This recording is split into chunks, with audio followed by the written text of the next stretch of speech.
Добар ден, криптоентузијасти.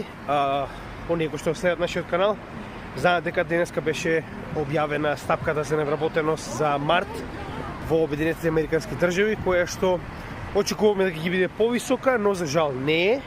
Моментално е на степен од 3,5, што значи дека се намалува наместо да се зголемува.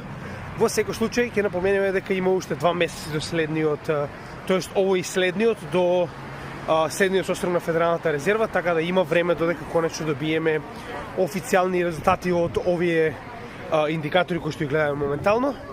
Како и да е, остануваме понатаму да анализираме целата ситуација, а во меѓувреме погледнете во нашето утрешно видео во кое што ќе образложиме како можеби е најпаметно да се поставите во следниот период, каде што имаме практично светска економска криза и борба помеѓу две валути за превласт. Една е доларот, а друга е БРИКС валутата која што ќе настапи во август.